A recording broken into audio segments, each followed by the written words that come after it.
नमस्कार, प्रणाम, आदाब, वंदे मातरम, भारत माता की जय। प्यारे बच्चों, साथियों, मित्रों, सभी का स्वागत है आपके इस यूट्यूब सेशन में। आप सारे लोग आ जाएं, सेशन को ज्वाइन कर लीजिए। आ जाइए, फटाफट सेशन की शुरुआत करते हैं। और आपका आज का क्वेश्चन लिटरेचर का, the royal society was established in. अब इससे आप कंफ्यूज हो सकते हैं। देखिए, रॉयल सोसाइटी लिखा हुआ है, दो टर्म आता है, एक तो रॉयल सोसाइटी हो गया और एक होता है आपका the royal society of literature. यहां पर लिटरेचर नहीं लिखा गया है, ये द रॉयल सोसाइटी है और ये the royal society of literature है। इस रॉयल सोसाइटी की बात करेंगे तो ये आपको सेटअप किया गया 1660 में, और इसके बारे में बात करेंगे तो ये एक साइंटिफिक ग्रुप है, एक फिलोसफर्स का ग्रुप है। ये एक साइंटिफिक ग्रुप है जहां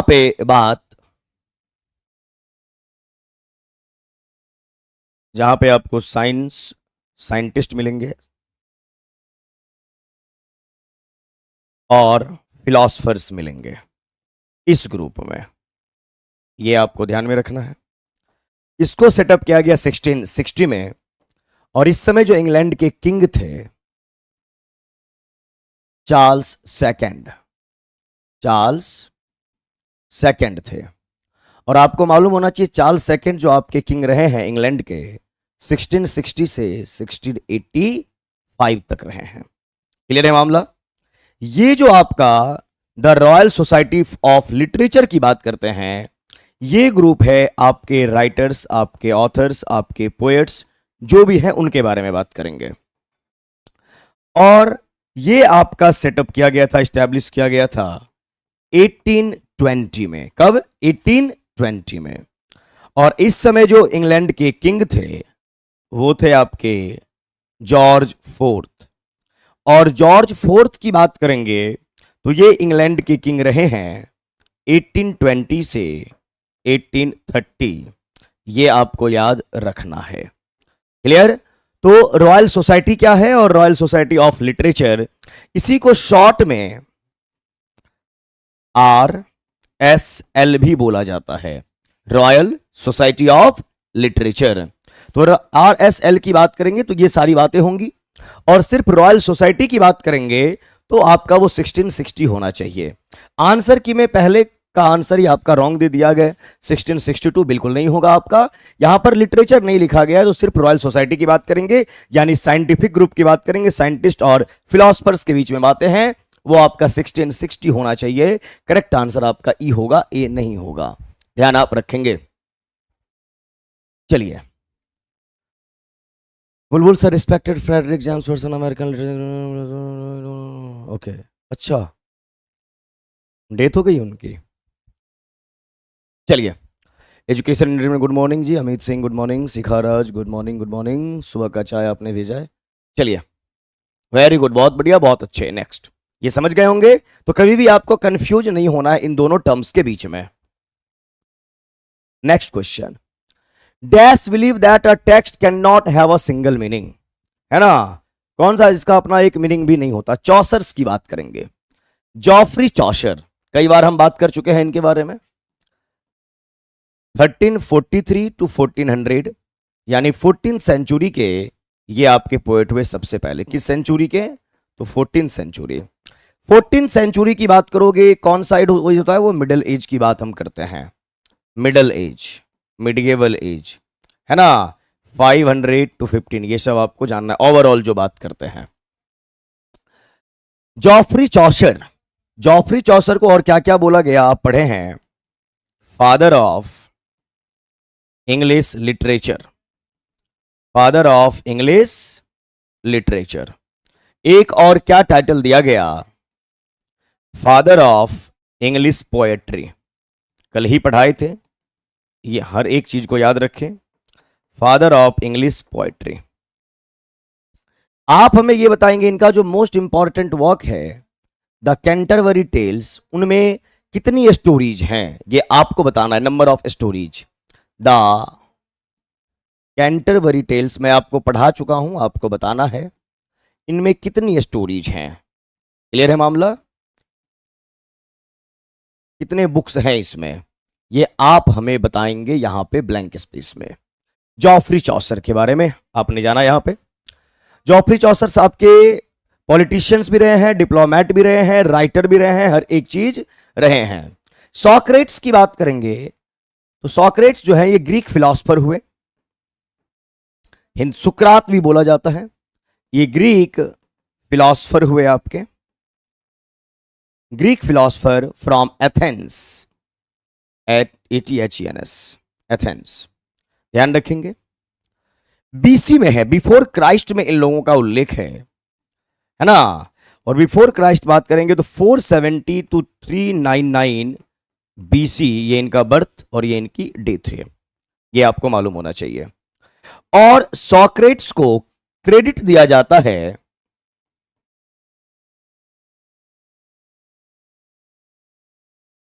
to credit him to start the philosophy in western part, यानी पश्चिम सभ्यता में जहां पे फिलॉसफी की बात होती है तो बोला जाता है कि इन्होंने ही इसकी शुरुआत की, है ना। सॉक्रेट्स साहब ग्रीक फिलोसफर हैं, एथेंस से हैं। कैडमॉम की बात करेंगे तो ये आपके इंग्लिश राइटर हैं, ओल्ड इंग्लिश लिटरेचर से बिलोंग करेंगे। कैडमॉम की बात कर लीजिए, छोड़िए ऐसे नहीं, यहां से लिखते हैं, ये इंग्लिश पोएट हैं आपके, इंग्लिश पोएट हैं आपके, और 1657 टू 1684 ये इनका बर्थ है, ये इनकी डेथ है। ब्रिटिश ऑथर है ये, इंग्लिश पोएट है कैडमॉम। ऑप्शन सी की बात करें, सी में है आपका Greek and Roman writers like Homer and Virgil. Homer का दो वर्क आपने जरूर कभी ना कभी सुना होगा, पढ़ा होगा, मोस्ट इंपॉर्टेंट है। ये भी आपके ग्रीक राइटर हैं, होमर, क्लियर है। और इनका दो वर्क है, आपने जरूर नाम सुना होगा, Iliad and Odyssey, Iliad and Odyssey most important है, ओडेसी। और ये दोनों आपके एपिक पोएम है, और एपिक पोएम है, लॉन्ग नैरेटिव पोएम है, इनके बारे में आपको जरूर पढ़ना चाहिए। दोनों के राइटर कौन है आपके? होमर हैं। वर्जिल की बात करेंगे तो वर्जिल आपके रोमन पोएट हैं, रोमन पोएट हैं, ये आपको ध्यान में रखना है। कई बार वर्जिल की स्पेलिंग VER या VIR है, GIL भी होती है ना, ध्यान रखेंगे। वर्जिलस भी कई बार लिखा जाता है, वर्जिलियस ये भी लिखा जाता है, तो घबराना आपको बिल्कुल भी नहीं है। अब यहां पर क्या है, dash believe that a text can not have a single meaning, है ना। तो इन लोगों का मानना था, होमर का और वर्जिल का, कि ऐसा नहीं होता है, क्लियर। अब मैंने आपसे पूछा कैंटरबरी टेल्स में कितनी स्टोरीज हैं, किसको? 24, वेरी गुड, बहुत बढ़िया, बहुत अच्छे, लाजवाब। और ये सब चीजें समझ में अगर ना आए तो बार बार आपको पूछना है, क्योंकि हम डिस्कस करते हैं हर एक चीज को जानने के लिए। Kumkum Kumari, father of English novel, father of English criticism, John Dryden, S A. John, very good, बहुत बढ़िया। चलिए, Pope acknowledge the Homer always been greatest poet, हाँ अलेक्जेंडर पोप की बात कर रहे हैं।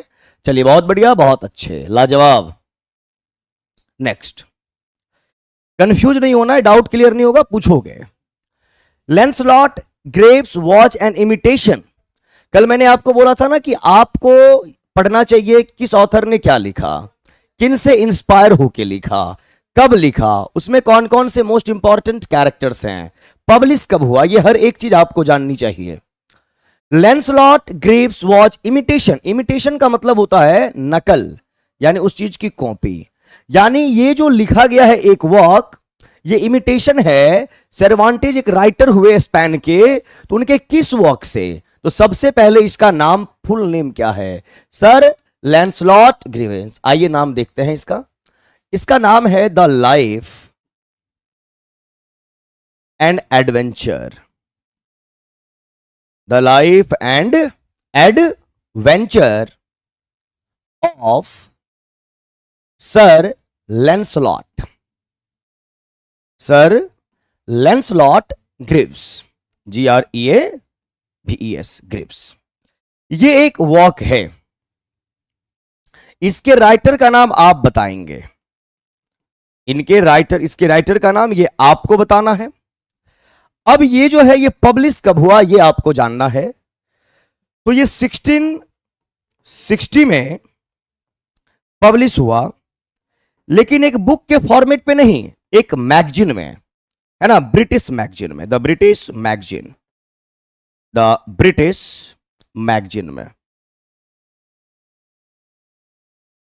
और ब्रिटिश मैगजीन में ये जो पब्लिश हुआ आपका 1660 से लेके 1661 तक, बिल्कुल सीरियल फॉर्म में, एक सीक्वेंस में, है ना, एक सीक्वेंस को मेंटेन करते हुए, जैसे वेब सीरीज होता है ना, पार्ट 1, पार्ट 2, पार्ट 3, वैसे ही एपिसोड 1, एपिसोड 2, ऐसे करके।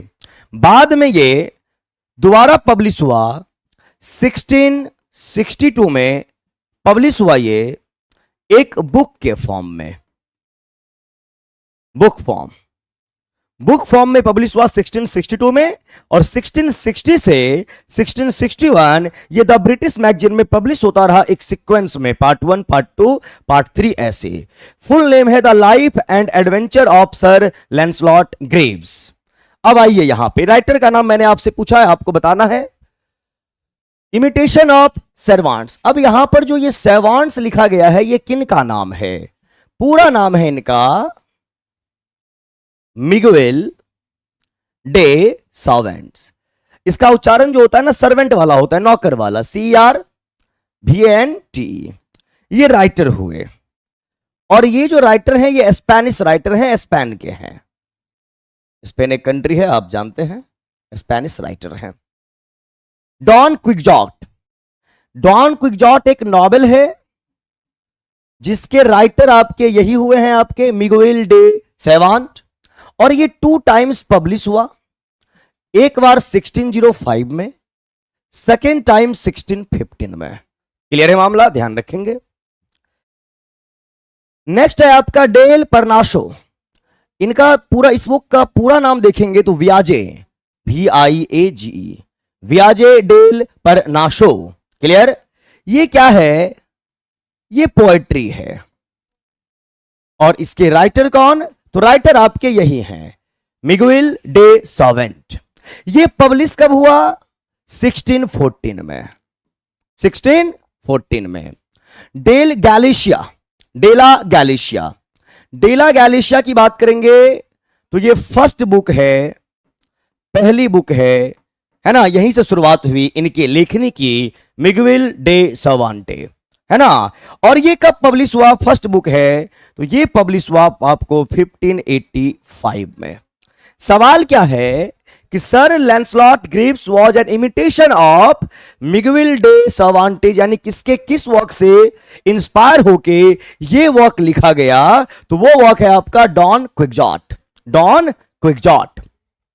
और मैंने आपसे पूछा कि the life and adventures of sir Lancelot Greaves, ये जो है इसके राइटर कौन है? तो भैया आपने जवाब दिया है बुलबुल ने, Tobias Smollett. Very good. Writer का नाम कहां लिख दें? Tobias Smollett. आओ यहां लिख देते हैं, टोबियास स्मॉलेट, है ना। तो ये सब चीजें आपको याद रहनी चाहिए। क्लियर है मामला? बहुत बढ़िया, बहुत अच्छे। रेनिशा के बारे में आपने बोला था सर्च करने, बहुत सर्च करने पर कोई कंक्लूजन नहीं दिखा, पर लेटिन वर्ड को कहीं फ्रेंच वर्ड है, कहीं लेटिन है, कहीं फ्रेंच वर्ड है ना। फ्रेंच ही मानेंगे, फ्रेंच ही मानना है, ठीक है। आइए यहां पे, अब आ जाओ, यहां पे आगे बढ़ते हैं।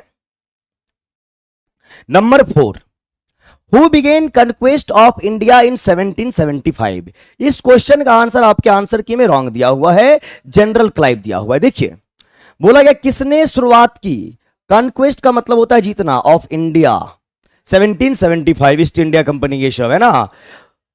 अब ये 1775 की बात नहीं होगी, क्योंकि जनरल क्लाइव जो आंसर आपका दिया गया है, इनकी डेथ हो गई है 1774 में, और शुरुआत हुई है 1775 में। तो भैया यहां पर आपका ना माउंटबेटन होगा ना ये होगा, करेक्ट आंसर आपका ये होना चाहिए। और इसमें British army,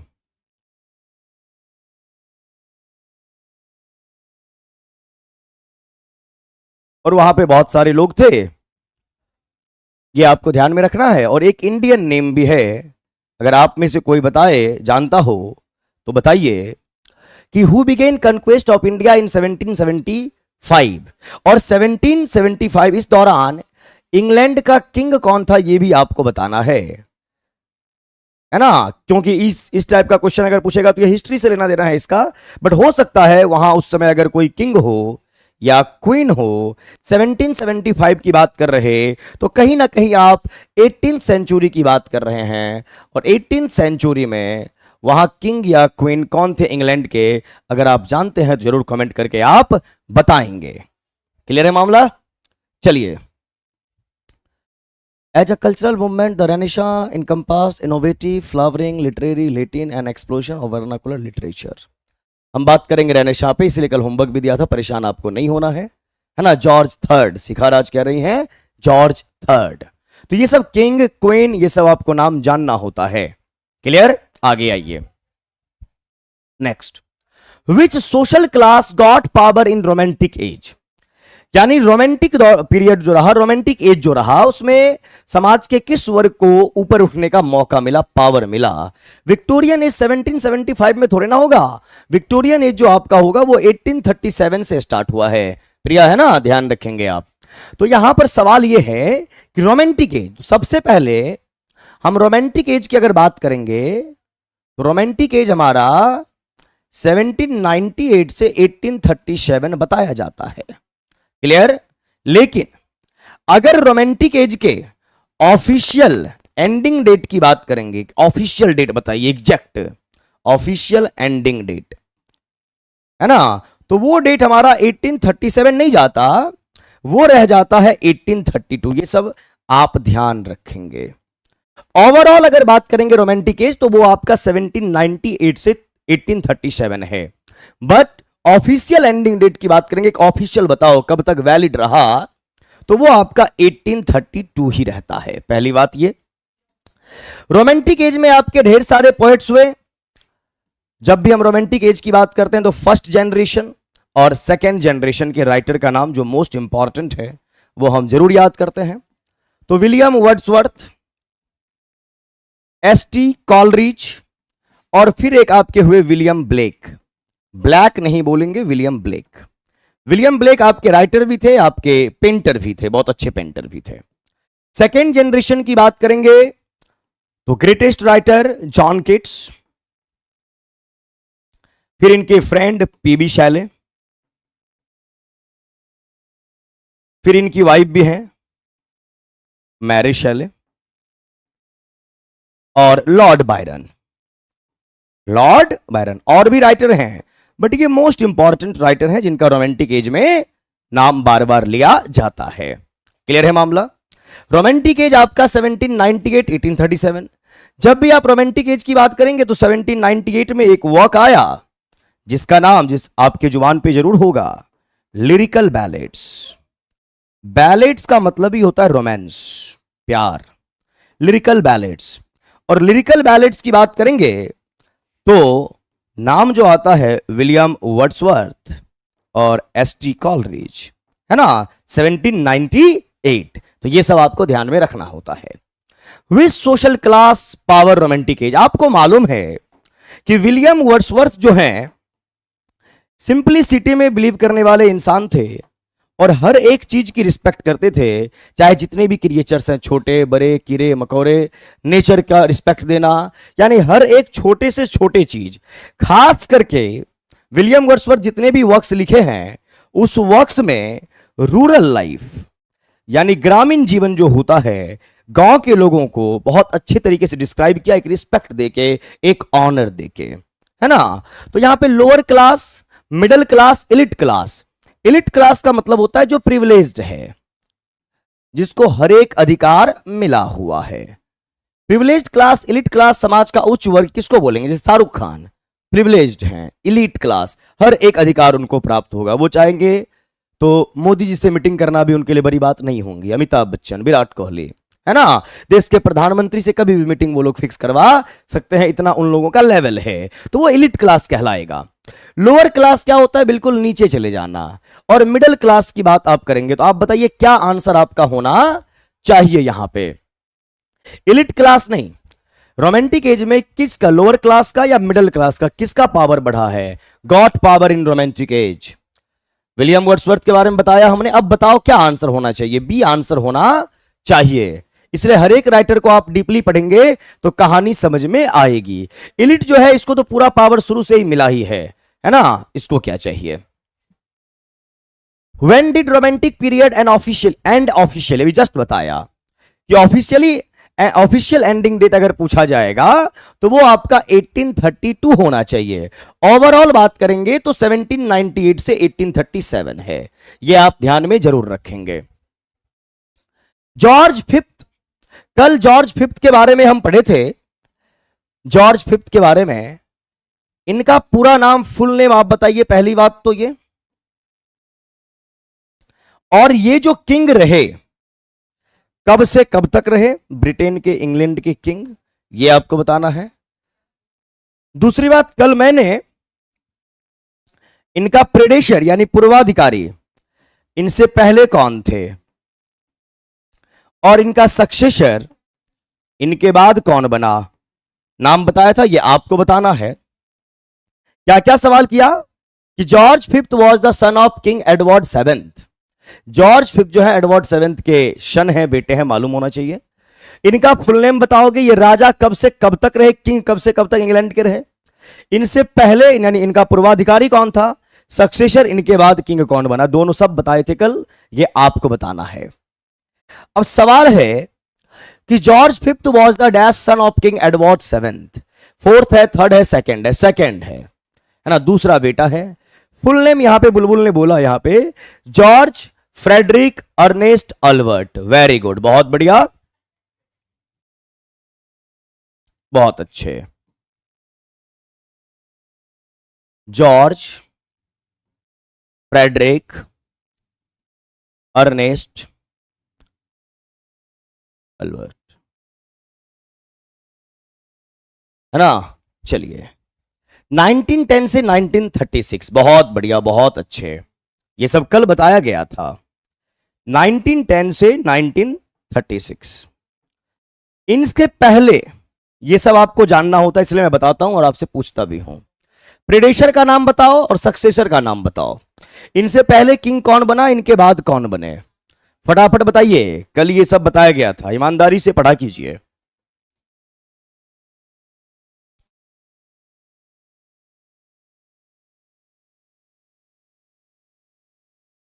George Frederick Ernest, very good, बहुत बढ़िया। Successor Edward seventh, predecessor Edward seventh है, Edward seventh, Edward eight, very good. अब एडवर्ड सेवेंथ फादर रहे हैं तो पहले बने होंगे, बिल्कुल मामला फिट है आपका।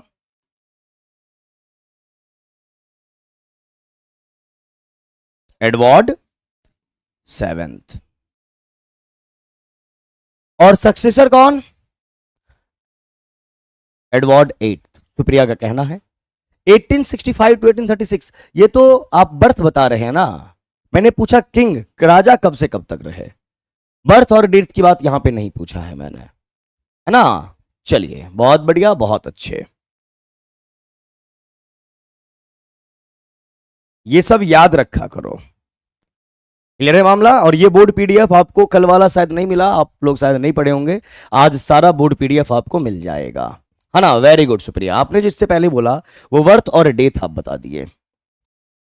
नेक्स्ट क्वेश्चन बोला गया, what do we call the cultural legacy of colonialism. Colony क्या होता है जी, कॉलोनी, भाई साहब, कॉलोनी का मतलब होता है जब ब्रिटिश हमारे यहां आए तो कॉलोनी बनाया, अलग अलग बनाया, कॉलोनी प्रांत बनाया, हर एक जगह रूल किया। इसी कॉलोनी से एक एडजेक्टिव हो जाता है कॉलोनियल, कॉलोनियल। और कई बार कॉलोनियल वर्ड जो है, कॉलोनियल, ये आप एल लगा हुआ है तो आपका एडजेक्टिव हो जाएगा। ये फ्रेज हम इस्तेमाल करते हैं colonial hangover, colonial hangover. Hangover क्या होता है जी, खुमारी, है ना, खुमारी होती है। जैसे मान लो कोई अल्कोहल लेता है ना, प्रीवियस, जैसे मान लो कल शाम में अल्कोहल लिया गया तो आज उसका असर रहेगा, उसी को खुमारी बोलते हैं। है ना, कि नशा आज भी चढ़ा हुआ है थोड़ा सा। तो कॉलोनियल मतलब गुलामी और हैंगओवर, यानी गुलामी का नशा अभी भी उतरा नहीं है भारतीय लोगों का मानसिक रूप से। अंग्रेज चले गए लेकिन हम वेस्टर्न कल्चर में उलझे रहते हैं, फंसे रहते हैं, उसको बोला जाता है कॉलोनियल हैंगओवर, यानी हम मानसिक रूप से आज भी गुलाम हैं, वो उस सेंस में बातें करते हैं। तो बोला कि what do we call the cultural legacy, यानी जो ब्रिटेन वालों ने सेट करके गया था अपना विरासत, है ना, जो लड़ा के वो गए थे कि फुट डालो राज करो, वो आज भी आपको इंडिया में देखने सुनने को मिलेगा, है ना। और दूसरी बात, कहीं ना कहीं हम उनको फॉलो करते हैं आज भी। तो उनका जो लेगेसी है कॉलोनियलिज्म का, वो क्या है? पोस्ट मॉडर्निज्म बिल्कुल नहीं। पोस्ट का मतलब होता है आफ्टर, आपको मालूम है। और मॉडर्न एज की अगर आप बात करेंगे, मॉडर्न एज, तो पहले मॉडर्न एज आएगा, और मॉडर्न एज के बाद जो एज आना है उसको आप पोस्ट मॉडर्न एज कहेंगे। और आपको अच्छे से मालूम है, अगर मॉडर्न एज की बात करते हो तो 1900 से 1940, तब तो भारत 40 यहां तक गुलाम था। पोस्ट मॉडर्निज्म की बात करेंगे तो वो 1945 का पार्ट है, आफ्टर 1945, यानी आफ्टर सेकेंड वर्ल्ड वॉर। और 1947 में हम आजाद हो गए थे। विक्टोरियनिज्म की बात करेंगे तो विक्टोरियनिज्म कहां चलेगा? ब्रिटेन में। और ये विक्टोरियन एज की बात होगी, यहां पर विक्टोरियन एज की बात होगी। और विक्टोरियन एज की बात करेंगे तो वो आपका 1837 टू 1901 हो जाएगा। यहां पर लेगेसी यानी कि विरासत, हमारे दादाजी की विरासत, दादाजी नहीं है, उनके बाद क्या चल रहा है उसकी बात हम कर रहे हैं। तो what do we call the cultural legacy of colonialism, तो वो आपका पोस्ट कोलोनियलिज्म हो जाएगा। वर्ड वोकैब को समझ के ही आपको लग रहा होगा, क्लियर है ना। तो करेक्ट आंसर आपका क्या है? नहीं आ रही सर? अच्छा, वो चला जाएगा आपको आज से बोर्ड पीडीएफ। नंबर 8 हो गया। नंबर 9, अभी जस्ट इस पोएम के बारे में बताए थे, इलियड के बारे में, कि the poem Iliad is about, सबसे पहले इसके राइटर कौन? अभी जस्ट बोला मैंने, होमर, HOMER, ग्रीक पोएट हैं, है ना, होमर, इलियड। और इनका एक और वर्क क्या बताया अभी? ओडेसी। ओडेसी दोनों क्या है आपका? एपिक पोएम है। एपिक का मतलब क्या होता है? लॉन्ग नैरेटिव पोएम है ना, ध्यान रखना है। तो इलियड जो है होमर के द्वारा जो लिखा गया, ये किस चीज के बारे में है? वॉर ऑफ बैरॉन्स, कोल्ड वॉर या ट्रोजन? ट्रोजन वॉर के बारे में आप संडे वाला या सैटरडे वाला जो भी फुल लेंथ का टेस्ट हुआ है ना, उसमें एक पैसेज था, ट्रोजन वॉर पे बेस्ड था, आप लोग होंगे तो आप जरूर पढ़े होंगे, है ना। तो जरूर आप उस पैसेज को एक बार और देख लेना, इस वॉर के बारे में आपको बहुत कुछ पता चल जाएगा। और ये ग्रीक में हुआ था, ये वॉर ग्रीक में, है ना, 12th 13th 14th century, 12th या 13th या 14th सेंचुरी में आपको ये दिखाई देगा। और ये वॉर जो है 10 साल तक चला था, यानी ये जो वॉर है लास्ट, यानी टिका था 10 ईयर्स। ट्रोजन वॉर्स की बारे में बात करते हैं। लेकिन ये जो आप सेंचुरी की बात कर रहे हैं, ये BC है, यानी बिफोर क्राइस्ट वाला, एन्नो डोमिनी वाला नहीं है, बिफोर क्राइस्ट की बात करेंगे। ट्रोजन वॉर के बारे में ग्रीक की बात हो रही है, और उसी के बारे में इलियड है जो होमर साहब लिखे हैं। करेक्ट आंसर आपका BB फॉर बॉम्बे हो जाएगा। लिटरेचर से पैसेज सही रहेगा? नहीं, पैसेज सही नहीं रहेगा, लिटरेचर से पैसेज नहीं, वो जो आपका पैसेज है ना, वो ट्रोजन वॉर पे बेस्ड है, इसीलिए मैंने बोला आपको, है ना। लिटरेचर से पैसेज सही रहेगा सर, मैं क्वेश्चन नहीं समझ रहा हूं। कहानी की तरह पढ़ोगे तो बहुत अच्छा रहेगा, और कहानी के तहत ही पढ़ाता भी हूं मैं अपने धाकर वाले बैच में। आइए, विडसिथ इज अ पोएम फ्रॉम, विडसिथ एक पोएम है ना, और ये पोएम लिखा गया है old English literature, old English literature का ये पार्ट है, ओल्ड इंग्लिश लिटरेचर। और ओल्ड इंग्लिश लिटरेचर की बात करेंगे तो मॉडर्न एज, भैया ये तो अभी हाल ही में हुआ है ना, 1900 टू 1940 ये अभी हुआ है। मिडिल एजेस की बात करेंगे, ओवरऑल मिडिएवल 515, ओवरऑल हर एक चीज उसमें आ जाता है। एंग्लो सेक्शन, एंग्लो सेक्शन, और एक होता है आपका एंग्लो नॉर्मन। कल भी मैंने पूछा था, आज भी मैं पूछ रहा हूं। एंग्लो सैक्सन कब से कब तक, तो ये आप बता देंगे। एंग्लो नॉर्मन आप बताइए। 450 टू 1066 और 450 टू 1066 यानी 5th सेंचुरी से 11th सेंचुरी की बात आप करते हैं, है ना, ध्यान आपको रखना है। एंग्लो सैक्सन विटसित जो है पोएम है ओल्ड इंग्लिश लिटरेचर का, यानी एंग्लो सैक्सन पीरियड का हो जाएगा करेक्ट आंसर। एंग्लो नॉर्मन कब से कब तक, 1060 मतलब लिटरेचर के टॉपिक से पैसेज। हाँ बिल्कुल हो सकता है, क्यों नहीं हो सकता है, लिटरेचर के टॉपिक से पैसे दे दूं मैं। यानी कहने का मतलब आप जो कॉम्प्रिहेंशन पैसेज सॉल्व करते हैं, मान लो किसी दिन एडमंड स्पेंसर पे ही पैसेज करवा दिया, उस पे बेस्ड क्वेश्चंस कर दिया, अगर आप लोग बोलेंगे तो वैसे भी किया जा सकता है। उससे क्या होगा, कॉम्प्रिहेंशन तो होगा ही होगा हमारा। एडमंड स्पेंसर किसी भी राइटर के बारे में हम किए तो ओवरऑल थोड़ी बहुत जानकारी वहां से मिल जाएगी, तो ऐसा करवा दिया जाए, बोलिए। अगर आप बोलेंगे तो डेफिनेटली करवा देंगे, क्या जाता है हमारा, उस तरीके से पैसे सेट करेंगे। हर एक दिन किसी ना किसी राइटर पे कर देंगे, जॉफ्री चौसर पे, एडमंड स्पेंसर पे, एडमंड ब्लेंडेन पे, है ना, विलियम बटलर इट्स पे, जैसा बोलोगे कर दिया जाएगा। बहुत बढ़िया विचार है आपका Priyanka, thank you very much. चलिए कर देंगे, लेकिन वो हो पाएगा आपको दुर्गा पूजा के बाद, क्योंकि उससे पहले जो भी सेट होना है सब तैयार है। तो अब उसके बाद जो सेट आएगा उसमें हम ये वाला जो आपने बोला है ऐड करने डेफिनेटली कर सकते हैं। आइए यहां एग्नो नॉर्मन कब से, तो 1066 to almost 1500। Clear, correct answer आपका CC4 कनाडा हो गया। चलिए, तो आपका ये 10 क्वेश्चन इंग्लिश लिटरेचर का होता है, अच्छा लगा ही होगा। एक बार मुझे आप बता दें कोई डाउट या समझ में आ गया लिटरेचर के क्वेश्चंस, समझ में आ गए? हाँ, डर तो रहेगा, डर रहना चाहिए, डर रहेगा तो अलर्ट रहोगे, अलर्ट रहोगे तो काम करोगे, काम करोगे तो फायदा मिलेगा, तो डर जरूरी है। अब मार्क्स इंक्रीज हो रहा है, बहुत बढ़िया। डर हमेशा रहना चाहिए, जब बच्चा डरता है तो वो अलर्ट रहता है ना, तो डर तो होना ही चाहिए, डर के ही रहे, लगातार मेहनत आप करते रहें। आइए, ये आपका है पैसेज कॉम्प्रिहेंशन। चलिए, टुडे आई रविंद्रनाथ टैगोर, आज मैं Rabindranath Tagore, complete 80 years of my life. As I look back on the vast stretch of years that lie behind me and see in clear perspective the history of my early development, I am struck by the change that has taken place both in my own attitude and in the psychology of my countrymen. A change that carries within it a cause of profound tragedy. ये यहां से यहां तक आपका एक sentence है। क्या कह रहे हैं आपके रविंद्रनाथ टैगोर जी कि आज मैं अपने लाइफ का 80 साल कंप्लीट किया और जब मैं पीछे मुड़ के देखता हूं तो मेरी पूरी जिंदगी मुझे नजर आती है, और वो ऐसी नजर आती है, क्लियर पर्सपेक्टिव है, बिल्कुल पॉइंट ऑफ व्यू जो है, व्यू पॉइंट जो है, नजरिया जो बिल्कुल स्पष्ट है। जब मैं अपने लाइफ को देखता हूं तो I am struck by the change, जो बदलाव देखता हूं, यानी जब मैं पैदा हुआ, जब मैं जवान रहा, जब मैं बूढ़ा हुआ, तो समय कैसे बदला है। Taken place both in my attitude, जो मेरा एटीट्यूड है, एंड द साइकोलॉजी, जो मेरी साइकोलॉजी है, और जो मेरे देश के लोगों का है, ये सब देख के मैं बिल्कुल स्ट्रक सा फील करता हूं। A change that carries with in it a cause of profound tragedy, और प्रोफाउंड वर्ड का मतलब होता है डीप, यानी काफी बदलाव देखने सुनने को मिला है।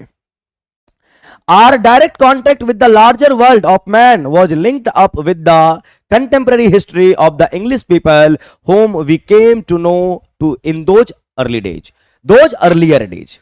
बोले हमारा डायरेक्ट कांटेक्ट जो है पूरी दुनिया से है, was linked up with the contemporary मतलब समकालीन, जैसे हम और आप इस समय में हैं, history of the English people whom we came to know, जिसको हम जान पाए हैं इन दोज अर्लियर डेज, शुरुआती दिनों में, was mainly through their mighty literature, mighty का मतलब होता है powerful, that we formed our ideas with regard to these newcomers to our Indian shores, जो नए नए लोग आए हैं, इंडियन ओरिजिन की बात हो रही है। In those days the type of learning that was served out to us was neither plentiful nor diverse, यानी अलग अलग नहीं है, प्रचुर मात्रा में नहीं है, nor was the spirit of scientific inquiry, ना इनके अंदर वो स्पिरिट है, जिज्ञासा है किसी भी चीज को सर्च करके जानने का, यानी पहले इंक्वायरी करें, पहले जाने देन माने, कहने पर मत मान लो, ऐसा होता है। क्यों होता है ये इंक्वायरी आप कीजिए, पहले जानिए फिर आप मानिए। Very much. Records to English language and literature, English language literature की बात कर रहे हैं। तो आप देखते हैं पुराने जमाने से है, लेकिन हमारे इंडिया में बहुत कम इंग्लिश राइटर्स हुए हैं, धीरे धीरे अभी हो रहे हैं। Their days and nights were eloquent, उनकी रात दिन जो भी है। इलोक्वेंट का मतलब होता है क्या, इलोक्वेंट जो बढ़िया तरीके से बोले, well speaker. With the stately declamations of Edmund Burke एक राइटर हुए, उनके बारे में बोला जा रहा है। With Macaulay's long rolling statement sentences discussions centre upon Shakespeare's drama and poetries and above all upon the large hearted liberalism of, हर एक राइटर का ग्रेटेस्ट राइटर का नाम लिया गया है। At the time through tentative attempts, tentative तत्क्षण, were being made to gain our national independence, at heart we had not lost faith in the generosity of English race, मतलब हमारी generosity कमी नहीं है, English race. This belief was so firmly rooted in the sentiments of our leaders as to lead them to hope that the victor would of his own grace pave the path of freedom for the vanquished. Vanquished का मतलब होता है हार जाना। This belief was based upon the fact, और ये जो belief है ये किस fact पे डिपेंड करता है, that England at the time provided a shelter, कि इंग्लैंड जो है वो shelter provide किया है to all those, उन सभी के लिए who had to flee from persecution. Persecution का मतलब क्या होता है, अत्याचार होना, और आजादी से पहले अत्याचार ही होता था। इन देयर ऑन कंट्री, आपके ही कंट्री में आप ही को गुलाम बना के और वो अपने अकॉर्डिंग आपको राज कर रहा है। पॉलिटिकल मार्टर्स, शहीद जो हुए, who had suffered for the honour of their people, जो सफर फील कर रहे हैं अपने नागरिकों के सम्मान के लिए, were accorded unreserved welcome at the hands of English, आप इंग्लैंड के हाथों में थे। I was impressed by this evidence of liberal humanity in the character of the English, and thus I was led to set them on the pedestal of my highest respect. Pedestal का मतलब क्या होता है, pedestal, pad, मंच। This generosity in their national character had not yet been vitiated by imperialist, imperial मतलब साम्राज्य, pride. About this time as a boy in England, I had, उस समय जो ये आपके टैगोर साहब इंग्लैंड में थे, बोला जा रहा है। I had the opportunity of listening to the speeches of John Bright, मुझे मौका मिला जॉन ब्राइट को सुनने का, ये प्राइम मिनिस्टर रह चुके हैं ब्रिटेन के उस समय। Both in and outside parliament, parliament में भी और पार्लियामेंट के बाहर भी। The large hearted radical liberalism of those speeches overflowing all narrow national bounds had made so deep an impression of my mind that something of it lingers even today, even in these days of graceless disillusionment. अब आइए यहां पे, from the first paragraph given a synonym of deep, deep का मतलब होता है जो चीज गहरी हो, जिसमें गहरी बातें हैं। पर्सपेक्टिव का मतलब होता है point of view, perspective point of view की बात करेंगे, नजरिए की बातें होती हैं। प्रोफाउंड का मतलब होता है जो चीज डीप है, इनसाइटफुल है, जिसमें गहरी बातें की गई है, इनसाइटफुल है ना। और इनसाइटफुल का मतलब क्या होता है, डीप।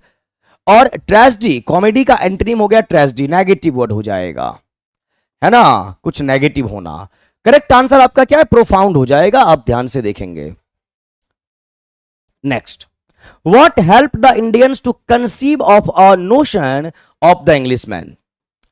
व्हाट हेल्प, क्या हेल्प किया इंडियंस को, टू कंसीव, कंसीव का मतलब क्या होता है, कॉन्सीव करना, इमेजिन। और कंसीव वर्ड का इस्तेमाल प्रेगनेंसी के लिए भी होता है, जब लेडी कंसीव करती हैं। A notion, notion means idea of the Englishman, their advanced weaponry, their literature, their orders. किस चीज की बात की गई है, लिटरेचर की बात की गई है। लिटरेचर मतलब साहित्य, साहित्य का मतलब पढ़ना लिखना। आपको कोई गुलाम कैसे बनाएगा, सबसे पहले आपके पठन और पाठन की प्रक्रिया को बंद कर देगा। जैसे ही आप पढ़ना लिखना बंद करेंगे, आपकी शिक्षा दीक्षा बंद हो जाएगी, तो आपका जो ये टॉप फ्लोर है, जो दिमाग है, ये ढक्कन हो जाएगा, डब्बा हो जाएगा, खाली डब्बा। अब आपके अंदर अपना कोई विचार नहीं है, जब अपना कोई विचार नहीं है तो सामने वाला आपको ऑपरेट करेगा, और जब सामने वाले की बातों पे आप चलने लगोगे तो आप उसके गुलाम हो जाओगे, है ना। तो क्या हेल्प करेगा, लिटरेचर, ये बोला गया। Who could read and gain from English literature? क्या पढ़ सके, क्या प्राप्त कर सके? The educated Indians, all the Indians, only writers such as Rabindranath Tagore. सिर्फ रविंद्रनाथ टैगोर की बात नहीं हो रही, सारे इंडियंस की नहीं, जो पढ़े लिखे हैं उनकी बातें होंगी। जो पढ़े लिखे वही तो पढ़ पाएंगे, वही तो समझ पाएंगे। From the third paragraph given an antonym for victorious. Victorious word adjective के तौर पे है, OUS है, तो विक्टोरियस का मतलब क्या हो जाएगा भैया? जो विजेता है, जो विनर है, उसको आप विक्टोरियस कहते हैं, विक्टर। बिलीफ का मतलब होता है भरोसा, बिलीफ आपका नाउन है, और यहीं पे अगर मैं बिलीव लिख दूं तो बिलीव मेरा वर्ब हो जाना है। और वैंक्विश्ड का मतलब होता है डिफिट, यानी कि हार जाना, डिफिट थोरोली यानी पूर्णता, आप हार गए। तो यहां पर विक्टोरियस का एंटोनिम चाहिए, करेक्ट ऑप्शन आपका वी बिफोर बॉम्बे हो जाएगा। एंटोनिम है ना, तो ए नहीं। Whose speeches did Tagore listen to as a boy? किनका स्पीच ये सुने थे पार्लियामेंट के अंदर, पार्लियामेंट के बाहर? शेक्सपियर का, बायरन का, जॉन ब्राइट का? जॉन ब्राइट का। ये विलियम शेक्सपियर हैं, ये आपके लॉर्ड बायरन साहब हैं, जिनका complete name George Gordon Byron या सिक्स्थ बैरन बायरन है, ये आप जानेंगे, है ना। और लॉर्ड बायरन का एक वर्क है आपका डॉन जुआन, जो मैं आपको पढ़ाता हूं, जरूर आप इसे पढ़ें। आइए यहां पे, ये है आपका क्लोज टेस्ट। क्लोज टेस्ट क्या होता है, आओ इसको पढ़ते हैं। ये भी पैसेज का एक फॉर्म है, एक स्ट्रक्चर है। और जब भी क्लोज टेस्ट आप पढ़ें तो आप पूरे पैसेज को पहले सॉल्व कर ले। बच्चे गलती कहां करते हैं, ये यहां से यहां तक पढ़ेंगे और ऑप्शन ए देखने के बाद तुरंत आप ऑप्शन ब्लैंक स्पेस देखने के बाद आप ऑप्शन पे आ जाते हैं। आपको ये गलती बिल्कुल नहीं करनी है, पूरे पैसेज को अटेंटिवली कंप्लीटली रीड कर जाना है। बोला गया everyday for a whole year all kind of holy man hermits. Everyday for a whole year all kind of holy man या हर्मिट, जो सन्यासी लोग होते हैं, स्कॉलर्स जो विद्वान हैं, नॉबल्स जो अच्छे लोग हैं, जेंट्री पीपल संभ्रांत पीपल, है ना, gentleman, and related to the priest पुजारीगण, देयर डिड्स यानी उनके जो कर्म हैं, of dash, and the priest in solemn council heard their calms यानी शांत। संत उसी को बोलेंगे जिसका मन शांत हो, है ना, संत वही कहलाते हैं। At last they decided that one who seemed to be the greatest lover of dash was a rich man who had that very year given all his dash to the poor. So they gave him the plate of gold, but when he took it in his hand, it turned into dash lead. Thought when he dropped it on the floor to his dash, it become gold again.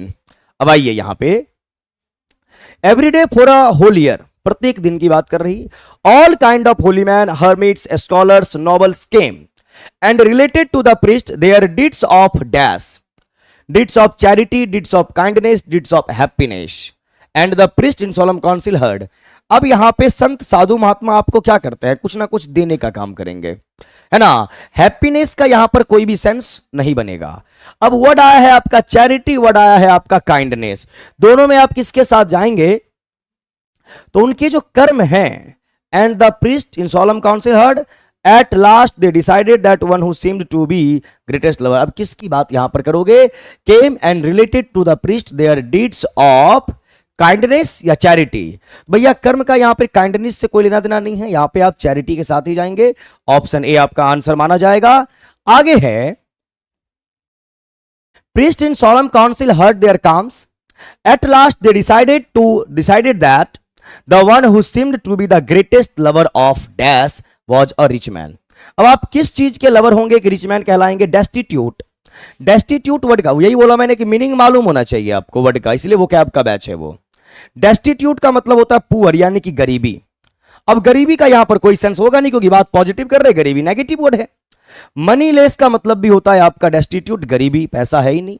और Mankind, अगर आप मानव समाज के कल्याण के लिए काम करते हैं, एक मानव के तौर पे काम करते हैं, तो वो आपके लिए बहुत अच्छी बात है। तो lover of mankind was a rich man who had that very year given all his dash to the poor. अब गिवन हिज क्या देने की बात करेंगे, वेल्थ, एनर्जी और टाइम। एनर्जी और टाइम की बात नहीं कर रहे, चैरिटी की बात किए थे, तो चैरिटी आपको धन के रूप में ही करना पड़ेगा।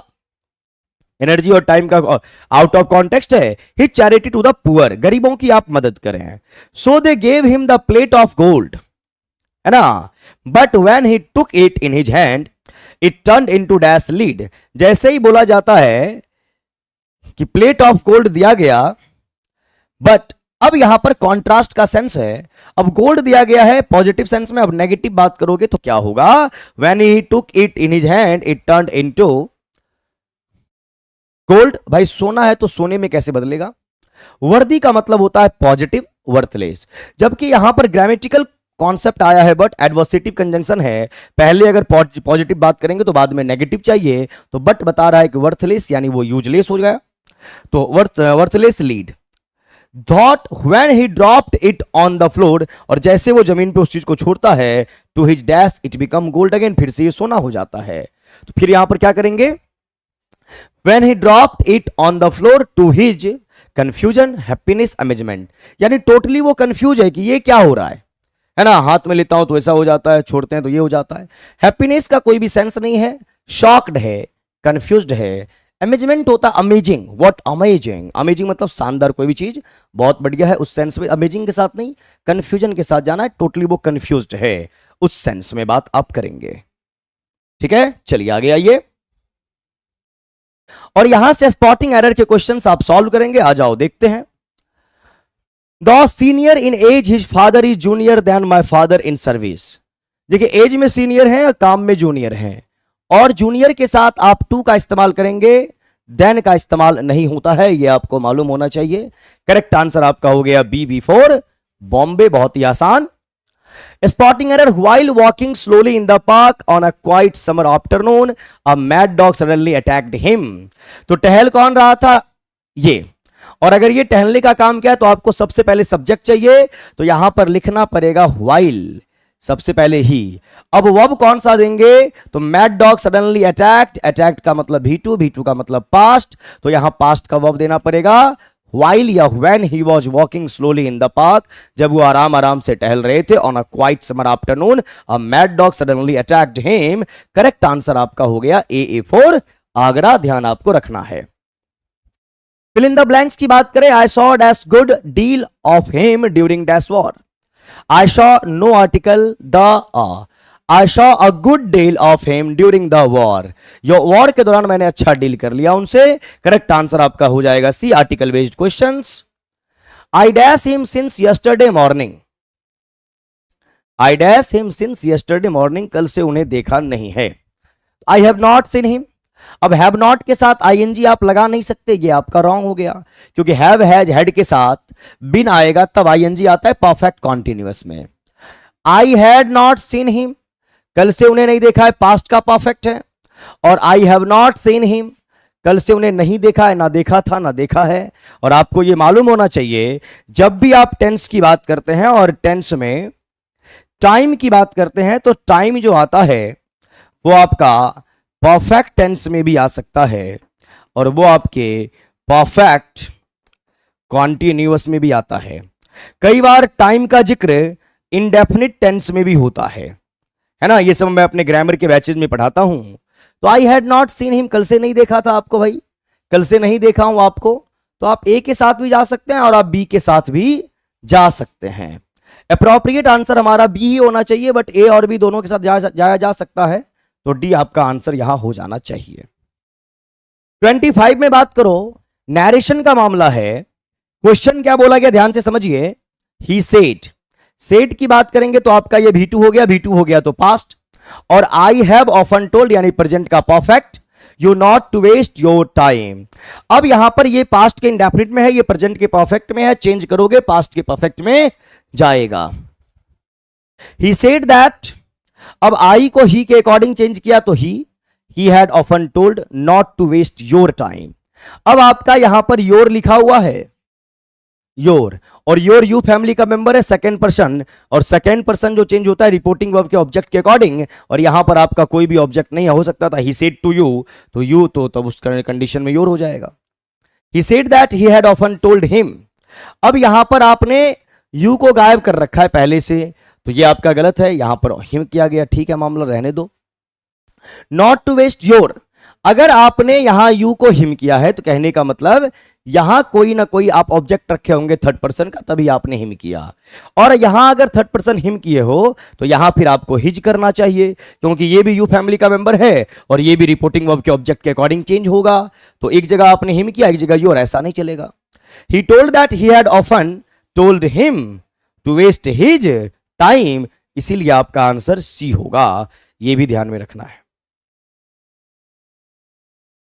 ऑब्जेक्ट नहीं है तो सेड, हां बिल्कुल, लेकिन यू आपका सेकंड पर्सन है तो ऑब्जेक्ट को एज्यूम कर लिया जाता है, मान लिया जाता है। 26 की बात करें, क्वेश्चन नंबर 26 क्या बोला गया? If you don't keep quiet I shall shoot you, he said to her in a calm voice. अब यहां पर बोला गया ही सेड, अब सेड का मतलब है V2, V2 का मतलब है पास्ट, यहां पर डोंट कीप यानी कि प्रेजेंट इंडेफिनिट पास्ट में जाएगा, यहां पर सेल शुड, सेल या विल आपका शुड या उड में जाता है, मोस्ट ऑफ द टाइम उड में ही जाता है। आइए, he want her to shoot, भैया टू तब लगता है जब हमारा रिपोर्टेड स्पीच इंपैरेटिव सेंटेंस में हो, यहां टेंस के स्ट्रक्चर में है तो टू के साथ नहीं जाएंगे। He said calmly that, he said calmly that. अब यहां पर क्या लिखा है? यू। अब यू की बात अगर आप कर रहे हैं, यहां पर भी यू है आपका, तो यू को आप किसके अकॉर्डिंग चेंज करेंगे? He said. अब ऑब्जेक्ट यहां पर नहीं दिया हुआ है तो मी मान के आई कर दिया। अब आई का आपने यहां पर सेल ही रखा है, तो ये भी एक प्रॉब्लम हो गया, है ना? आई शुड होना चाहिए, अच्छा एक मिनट, ठीक है, आई शुड होना चाहिए, नहीं होगा। ही टोल्ड दैट, यहां पर भी आई शेल है, बिल्कुल नहीं होना चाहिए। अब आ जाओ ए में, he want her to shoot, he want her to shoot if she didn't keep quiet calmly. If you don't keep quiet, I shall shoot you, he said to me, he said to her in a calm voice.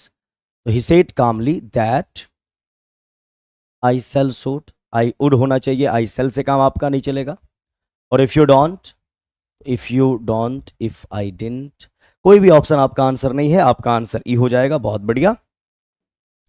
27 की बात कर लें। The invigilator was reading out the instructions. Was reading की बात कर रहे हैं, past का कॉन्टिन्यूअस, जब पैसिव में जाओगे आईएनजी आया है तो आईएनजी के बदले में हमें चाहिए बीइंग, और इज एम आर नहीं was वर्ड चाहिए, बिकॉज पास्ट का कॉन्टिन्यूअस है। The instructions were read, were being read होना चाहिए। The instructions were being read out by the invigilator, BB for Bombay. The instructions was being, instructions plural form में है तो was के साथ आप नहीं जा सकते। करेक्ट आंसर आपका बी होना चाहिए, सी होगा। इंस्ट्रक्शंस ना है भाई, प्लुरल नाउन ना, और प्लुरल अगर है तो वर के साथ ना, वॉच के साथ कैसे जाएंगे? You can play with these kittens quite safely. You can play की बात कर रहे, मॉडल प्लस V1 पैसिव में जाएंगे, मॉडल भी भी थर्ड हो जाएगा, with these kittens quite safely. These kittens can played, model के साथ डायरेक्ट भी थर्ड नहीं लगाते। दीज किटेन्स कैन प्ले, भैया पैसिव में है तो मॉडल भी थर्ड चाहिए। These kittens can be played with quite safely.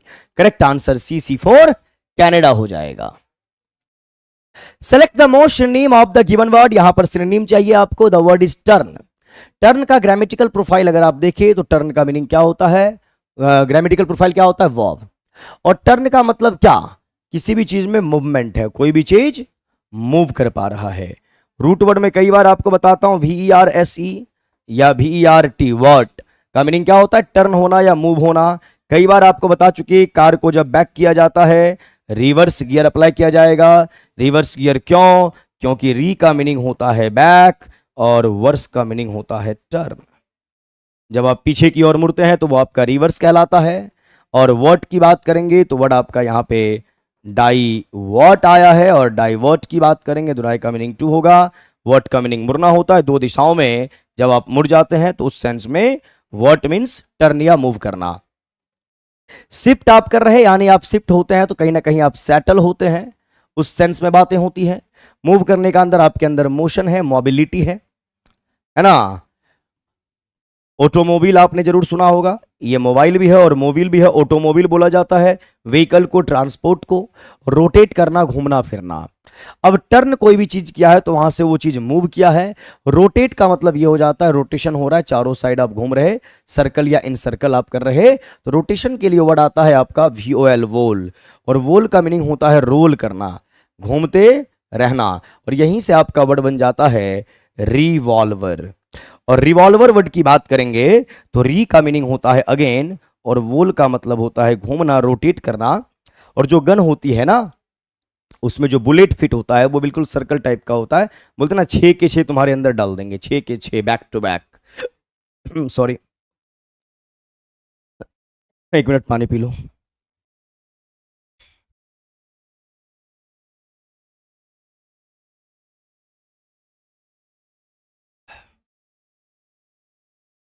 आइए, तो वो आपका रोटेट हो जाता है। तो टर्न का मीनिंग यहां पे क्या हो जाएगा, मूव करना हो जाएगा आपका करेक्ट आंसर।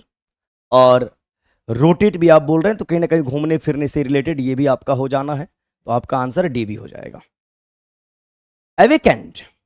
अब एविकेंट वर्ड जो है ये यहाँ पे वर्ब के थर्ड फॉर्म के तौर पे है, ये एडजेक्टिव के तौर पे भी इस्तेमाल किया जा सकता है। और अबेक, AWAKE, अबेक। और एक वर्ड होता है वेकअप। वेकअप का मतलब होता है जगना, वेकअप, है ना, यानी आप जग चुके हैं, गेटअप। और जगने का लेना देना, नींद से जगने की बात यहां नहीं हो रही, यहां अवेयर, कितने होश में हैं आप, कितने अवेयर हैं उस सेंस में बात हो रही है, कितने आप अलर्ट हैं उस सेंस में एवेकेंट। इनलाइटेंड, इनका आप इनसाइड से मतलब रखना, इनका मीनिंग इनसाइड यानी अंदर, और लाइट यानी प्रकाश है, लाइटन प्रकाश।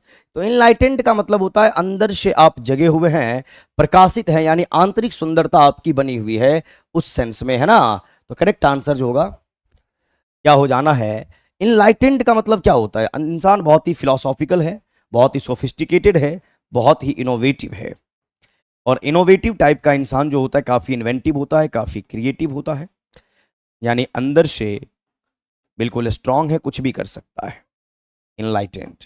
आइए, रियलाइज यानी आपको रियलाइज हो चुका है, आपको आभास हो चुका है, आप उस चीज को फील कर चुके हैं, गलती का रियलाइजेशन होता है, फील करना। और शुक, ये शेक का सेकेंड फॉर्म है, हम हैंड शेक करते हैं, हाथ मिलाते हैं ना, तो वो शेक वर्ड है। तो एवेकेंड का मतलब होता है जागरूक होना, और जब आप जागरूक हैं यानी आप इनलाइटेंड हैं, यानी आप अवेयर हैं, होशो हवास में हैं। मिटिगेट वर्ड की बात करेंगे तो मिटिगेट वर्ड आपका ग्रामेटिकल प्रोफाइल जो है इस वर्ड का, ये आपका वर्ब कहलाएगा। और मिटिगेट वर्ड का मीनिंग होता है डिक्रीज होना, यानी कम होना, उस सेंस में हम बात करते हैं डिक्रीज के लिए, या descend, DESCEND, descend, decreasing order, descending order mathematics में आप पढ़ते हो, इसी के लिए वर्ड आता है WANE, वेन। इसी के लिए वर्ड आता है ABATE, अबेट, यानी कम करना। और इसी के लिए वर्ड आता है आपका EBBA, कम करना। और अबेट वर्ड से आप कंफ्यूज नहीं होंगे, ये आपका अबेट है, ये आपका अबेट है, ABET। इसका मीनिंग होता है इंसाइट करना, यानी उकसाना या भड़काना, आग लगाना, प्रोवोक करना, उत्तेजित करना, है ना। ये वाला ABET है, और ये आपका ABAT यानी कम करने से रिलेटेड। तो ये आपका अविट कम करने से रिलेटेड है, सिनोनिम हो जाएगा, करेक्ट ऑप्शन आपका ये हो गया। एग्रावेट क्या होता है, सिचुएशन को बदतर कर देना, बहुत गंदा कर देना। तो एग्रावेट वर्ड जो है इसका एक और सिनोनिमस मीनिंग बहुत बार एग्जाम में पूछा गया है, डेटेरियोरेट।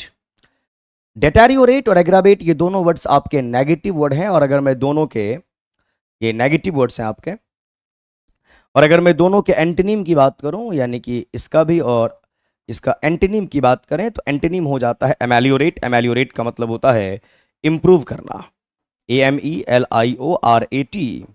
और एमेलियोरेट मतलब होता है चीज़ों को इंप्रूव करना, सुधारना। तो ये है बदतर करना, और ये है सुधारने के सेंस में। और बदतर करने का मतलब क्या, जैसे एग्रावेट आप बोले हैं, तो कोई भी चीज़ जैसे कि बैड है, बुरी है, कंपैरेटिव उसका क्या हो गया, वर्स। और सुपरलेटिव क्या हो जाएगा, वर्स्ट, यानी बहुत गंदा कर दिया है।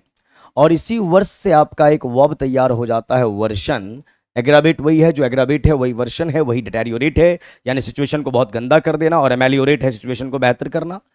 एले, एले का मतलब होता है काम, शांत करना। मम्मा अपने बच्चे को कैसे शांत करती है, एले एले माय बेबी, है ना, वो एले है। अब इसी एले से आप ढेर सारा वर्ड पढ़ सकते हैं। सबसे पहले तो एक वर्ड होता है ALLYLI। इस एले का मतलब होता है पार्टनर, जिसको आप साथी कहते हैं, जो आपके दोस्त हैं। एक आपका होता है alley, ALLEY, ALLEY। Alley word का मीनिंग होता है स्ट्रीट, गलियां, तेरी गलियां। गाना आपने जरूर सुना होगा, आशिकी 2 मूवी का, श्रद्धा कपूर। और क्या है हीरो, कौन से हीरो हैं, क्या नाम है उनका, नाम याद नहीं आ रहा है, सिद्धार्थ राय कपूर, है ना, यही नाम है ना। चलिए, तो तेरी गलियां, तो एली का मतलब स्ट्रीट होता है। और एक वर्ड और है यहां पे, उसे भी आप जान लीजिए, कंफ्यूज आप आज के बाद होना नहीं, एलवाई। और एलवाई का मतलब क्या होता है, मिश्र धातु। मिश्र धातु, जहां पे 2 एलिमेंट्स को कंबाइंड कर दिया गया है। तो एलवाई, एले, एले, एलीज एंड एलवाई। वैसे एली का मतलब होता है गांव की गलियां, पगडंडियां, है ना, उस सेंस में याद रखेंगे। करेक्ट आंसर आपका हो गया ए। नेक्स्ट आप जो बात करेंगे कैकोफोनस, कैकोफोनस। कल मैंने आपको वर्ड बताया था किस यूट्यूब सेशन में, ये मेरे को मालूम नहीं है, लेकिन कल आपको एक वर्ड पढ़ाया गया था कॉली, शायद रात वाला सेशन था, है ना, 10 से 11। कॉली का मतलब होता है गुड, और यहीं से आप पढ़े थे कॉलीग्राफर यानी कॉलीग्राफी, गुड हैंड राइटिंग, कॉलीग्राफी। कल रात में जो आप आए होंगे आपको मालूम होगा कॉली का मीनिंग गुड होता है और ग्राफी का मीनिंग राइटिंग यानी लिखना। तो कॉलीग्राफी का मतलब हो जाता है गुड हैंड राइटिंग, यानी आपकी हैंड राइटिंग बहुत ही कमाल की है ना, इस सेंस में बात करते हैं। और यहीं पे आप कैकोफनस, कैको और कॉली दोनों एक दूसरे के एंटोनिम हैं, ये आप जरूर याद रखना, है ना। कॉली मीन्स होता है आपका गुड, और कैको की बात करेंगे तो इसका मीनिंग होता है आपका बैड। और फोनस में OUS है तो वर्ड आपका एडजेक्टिव हो गया, ये आपको मालूम है। दूसरी बात, फोनस वर्ड है तो फोन का मतलब होता है साउंड, तो कैकोफनस का मतलब जब आपको साउंड यानी आवाज बहुत गंदी लगे, उस सेंस में बात करते हैं।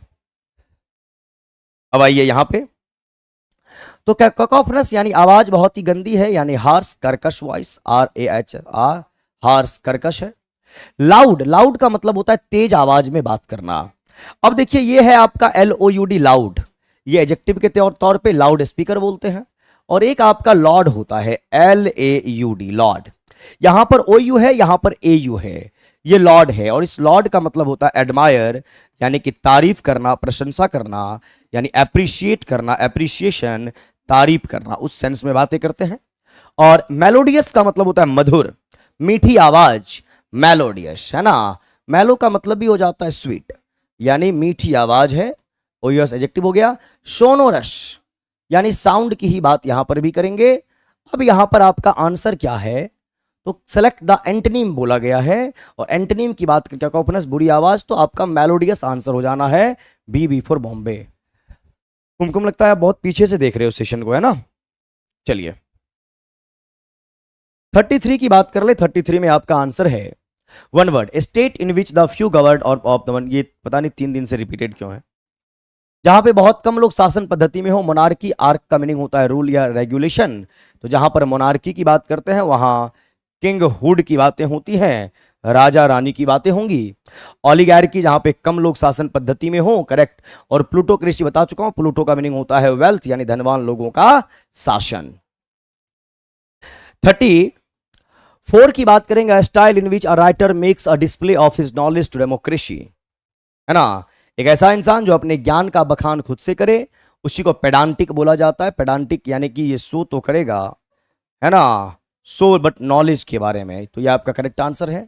वर्बोज का मतलब क्या होता है, फुल ऑफ वर्ड्स, ऐसे इंसान जो भर भर के शब्दों का इस्तेमाल करे, खतरनाक शब्दों का इस्तेमाल करें। जैसे आपने शशि थरूर का नाम जरूर सुना होगा। अगर आपको इंग्लिश बेहतर करनी है तो आप शशि थरूर के इंटरव्यूज को जरूर देखें, बहुत सारे वोकैब आपको रीस्टोर हो जाएंगे आपके माइंड में।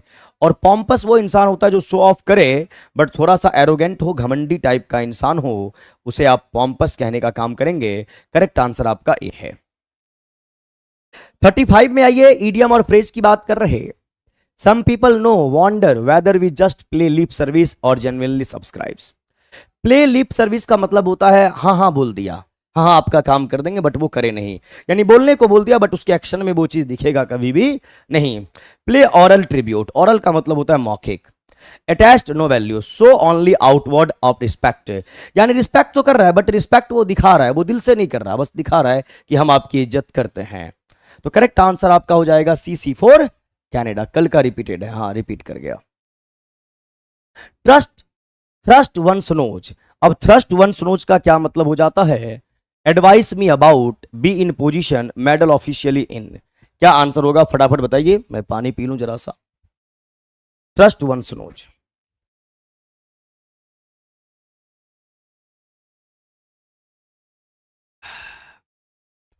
मेडल का मतलब होता है कंफ्यूज होना, डाउट में होना, संदेह में होना। इसके साथ जाओगे, बोलिए be in opposition, first once knows, इनके साथ आपको जाना है, फटाफट आप बताइए correct option. Select the correctly spelled word humorous, generous और पॉपुलस। HUMOROUS, humorous. ह्यूमरस की स्पेलिंग सही है, ह्यूमर की बात करेंगे या ना ह्यूमरस, जहां पर लाफिंग की बात हो, लाफ्टर की बात हो। पॉपुलस स्पेलिंग आपका रॉन्ग है। पॉपुलस की स्पेलिंग क्या होती है? पहले पॉपुलेशन लिख लो, POPULATION। Population is the noun. Populace की बात करेंगे POPULOUS, है ना, ये हो जाएगा। और जेनरस की बात करेंगे तो ये नहीं होता है, जेनरस में होता है GENEROUS,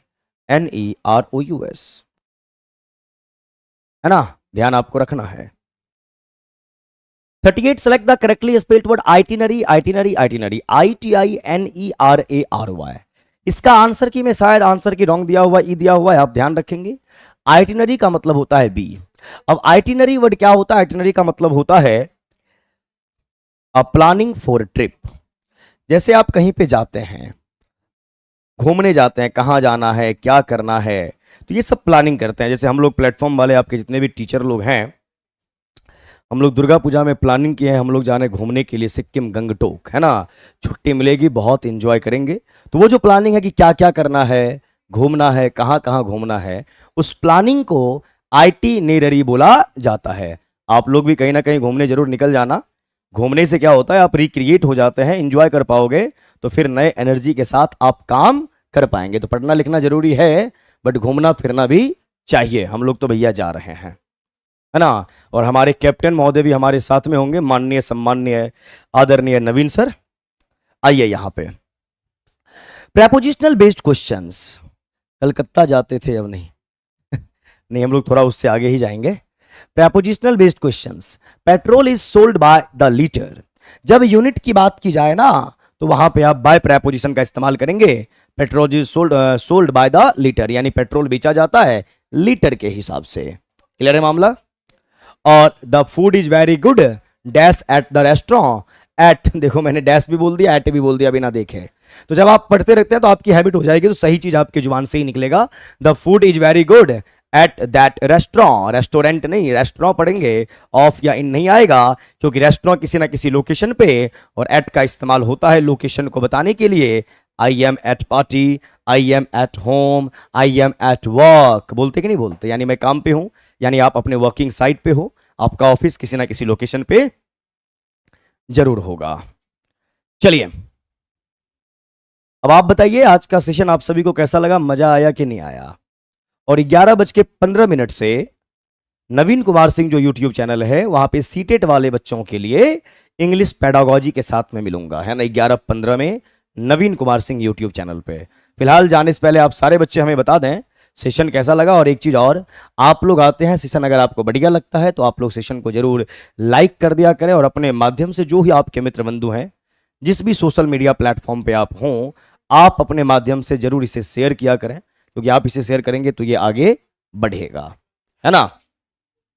इतना काम आपको कर देना होता है, और आपको करना भी चाहिए।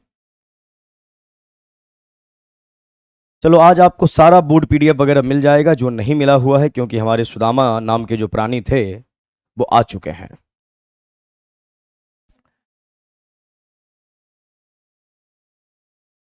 सीट नंबर आपका 81 है, ये आज आपको चला जाएगा। चलिए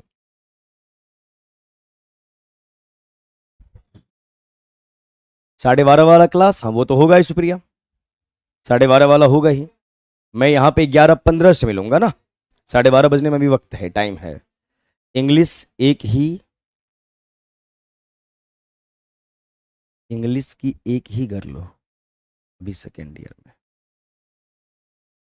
चलिए, और कोई डाउट आप लोगों को? डाउट तो नहीं होना चाहिए, आप लोग लगातार मेहनत करें, बार बार प्रयास करें। और एक चीज और, अब मैं लिटरेचर के क्वेश्चंस के लेवल को बढ़ाऊंगा, उसके लिए आप सारे बच्चे प्रिपेयर हो जाएं। अब आपको ये वन लाइनर क्वेश्चन नहीं मिलेगा, अब लिटरेचर के क्वेश्चंस को बढ़ाया जाएगा। तो दुर्गा पूजा के बाद जो आपको सेट मिलेगा, उसमें लिटरेचर के क्वेश्चंस आपके थोड़े से लेवल बढ़े हुए होंगे, तो आप उसके लिए प्रिपेयर हो जाएंगे। जो आपको छुट्टी मिलेगा, उसमें जितने भी सेट्स, जितने भी लिटरेचर, ग्रामेटिकल वोकैब जो भी है, उसको आप कवर करेंगे बहुत अच्छे से, और लिटरेचर पे ज़्यादा आपको फोकस करना है। नो सर, चलिए ठीक है, thank you very much. Food is at 500,000 rupees, food is 1 kg। देखो रुपीज की अगर बात करते हैं ना कुमकुम, तब वहां पे एट का इस्तेमाल करते हैं। अगर रेट के सेंस में बात करनी हो तब हम एट का इस्तेमाल करतेंगे, और यूनिट के सेंस में अगर बात करनी हो, जैसे बोले milk is sold at 56 rupees per litre, at 56 rupees बोला कि दूध जो है 56 रुपया लीटर मिलता है, 56 रुपया प्रति लीटर, तो वो रेट है।